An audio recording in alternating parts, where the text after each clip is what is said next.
you back to the Inside Scoop Emerald Planet. Here again, your host, Dr. Sam. Hello again, as we bring you the Emerald Planet from Washington, D.C. in the United States, looking at many nations, 143 to be exact, across the globe, looking for those 1,000 best practices, the technologies, the services, and the products that can be used to not just maintain a adequate lifestyle across the planet, but also to increase the comfort, the welfare, the health, and education of every citizen on this planet. Many people say that we just need to maintain where we are and maybe even decline as we go through the 21st century. But I think you'll find from the experts that we have on every week in the Emerald Planet that they are not sharing that idea, but they believe that we actually need to enhance, expand, and to bring about an ever-increasing lifestyle for all the citizens. And this scourge of malaria we're being addressed to determine how we can actually to reverse 1 million lost lives every year, some 350 to 500 million people that are ill. And so what can we do about that? It's something that's preventable, it's reversible, but we need to do something about it. And so we have Doreen Weatherby, who is the North American manager for what's called Bestnet. And welcome, Doreen. Well, thank you. Thank you for having me. And I'm going to put in here that we met through Star Tides, and our good mutual colleague, Dr. Lynn Wells, he'll get a kick out of that we actually say good things about him. And he's not even here in the studio, but he has been. But it was a pleasure meeting you through that introduction. Tell us about Bestnet. What is it? And actually, where is it located as far as its headquarters? Okay. Bestnet is located in Denmark. We're a Danish company. However, we have state-of-the-art facilities and personnel located on over four continents, and we're expanding constantly. We are a manufacturer of bed nets, but a particular type of bed nets.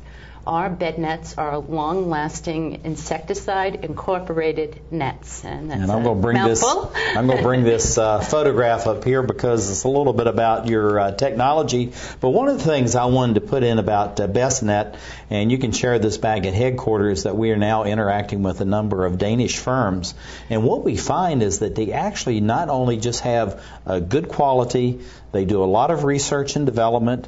They spend a great amount of time within the communities or the countries that they're focused on. But there seems to be this very real balance between, we want to make a corporate profit, but humanitarian outreach and humanitarian dedication. Tell us a little bit about that philosophy and the Danes, because I think this is something in future programs that we really want to investigate this more. And we see this with Sweden, we see it with Norway and Finland and places. There is a special mentality in these countries. What is it? Well, the Danes are consistently voted as the happiest people in the world. They believe in a good balance between work, between family life, and, yes, being involved in humanitarian efforts. And it's a delicate balance, but yet it's not something that they just tout all the time, but actually they just go out and do it. They live it. They live it. And actually, if you go to Denmark and you visit, you will see very often a heart symbol incorporated into, it's on every single coin. It's on their dollars. They firmly believe in a big heart and in sharing. And I have been delighted to work with Bestnet. It's a very passionate group, and we have an excellent product, and makes it easy. I like this here. It says everyone has the right to a decent life. Show that you care. Now, this really says a whole lot. Again, this is a company. It wants to make a profit. It's reaching out to the globe to expand its market share. But at the same time, if you look at what they're doing, it really is protecting the lives not just of thousands, but millions of people in Africa and Latin America and Asia. That's a mighty task, if you will. It is, and our guiding principle for the company is that everyone has the right to a decent life, and we are very, very much involved in producing products that are the best products that can be available at the lowest price. This is very important, because I know that in reaching out we're saying you're a business, but actually you're working with the United Nations, you're working with the World Health Organization, the World Bank. I mean, really your target audience, if you will, is mostly these large multinational NGOs, non-governmental organizations that are doing humanitarian work. So how did your organization select and focus on these types of organizations? Well, bed nets have been around for a long time, and the traditional bed net, as it's known, as it first started, was just netting that was hung over a bed. About 25 years ago, the community stepped up and realized that if you treated a bed net with insecticide, that you could actually get better control of malaria. And that would be, really second generation of bed nets. The next step that came along, because those bed nets would have to be re-dipped every 6 months, the next generation of bed nets that came along are those that are treated, they last a little bit longer, they last 2 to 3 years. The idea that you can produce a longer lasting bed net that can provide the many benefits for up to 5 years was actually adapted from other technologies that previously exist with insecticides being incorporated into plastics. Our nets are made out of polyethylene, and it's an incorporation process whereby the insecticide is incorporated into the very core of the fiber, and it is so that's why you get this slow release, and that's why you have this 5-year life on that, which is quite unusual to have an insecticide or an applique that's actually being slow released, and actually it repels but also can kill the mosquitoes. Yes, it is unusual. Many of the nets that are currently being used only last 2 to 3 years. Using the incorporation method with the insecticide, we are able to get the 5-year lifespan from the nets. And we're going to talk about the green aspects of all this, because as soon as you hear about insecticides, everybody goes, oh, insecticide. But the whole thing is that people don't realize that any medicine that you're taking, yes, the combination of compounds and formula, all that, there's nothing that you have that doesn't have some kind of side effect, and we just need to know that up front. But if you can protect, millions of people from actually getting ill, then that's just and the evolving nature as far as the bed nets are concerned. We see these 4 different styles. Tell us about these styles, how that they're used, and what is the difference between these 4 styles? Well, what you have is, because malaria occurs, we saw a little bit earlier, the malaria belt around the world, and you have different cultures, you have different styles of housing, and you have different vectors of mosquitoes. The first 2 nets that you see are the rectangular and the conical shape. Those are probably the 2 most common that people are familiar with for the universal coverage campaign. And a lot of it has to do with the attachment points. The conical net can be hung from one single point. The rectangular net needs to be hung from multiple points. The pyramidal net is used in some countries also.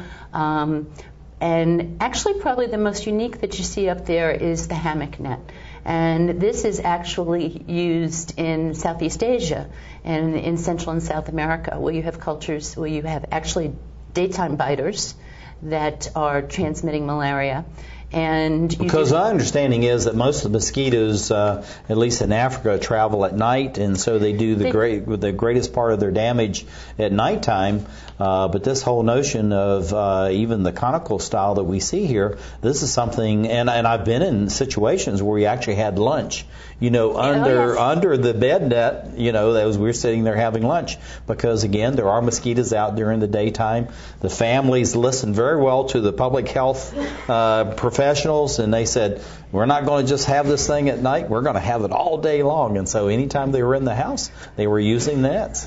Right, and you have to remember that bed nets can be used against to prevent other diseases, not just malaria. You have dengue, and you also have leishmaniasis, which is carried by sandflies. This next slide that you just brought up is actually a very unique product that we have, and it's called Netprotect A. And this product is designed for non-permanent sleeping spaces.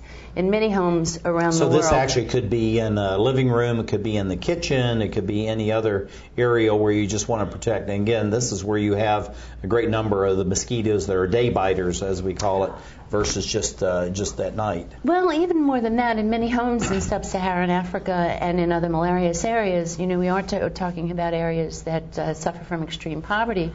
And in many instances, the one living space that they have serves for other activities during the day and then serves for a sleeping space at night. This is a unique design in that it's meant to be hung once, and then during the day you simply shift it aside in the room, and that it just goes across the room, similar to the way that you would push a curtain aside. Oh, it's just absolutely amazing the kinds of products that you're developing and being used. And again, this goes back to this being responsive to the needs of the clients, the various cultures, and as we know, even village to village or town to town, it could be quite different. Absolutely. How they do things and how they like to perceive the world. This is something that I found very interesting. I like all these bright colors, and having traveled now in 77 different countries and being in many of the more non-affluent households, I can attest that in many places there's very few things there that are a real color that liven up the inside of the house. And when I saw these Bestnets, this was just really incredible because you just actually bring a profusion of color, but also a new energy into the structures themselves. Yes, well, there actually have been some studies that have just been published. There's one in particular from Ghana that proves that when you provide bed nets that are colorful, you increase the usage rate. And so we're very, very pleased that we are able to supply nets that can come in any color of stripe. Well, I think it's absolutely fantastic what you're doing, and thank you for being here. And please pass on to your management, the Bestnet Europe, that we think they're doing a great job. And thank you for being with us, our dear guests from here and abroad, as we create the Emerald Planet.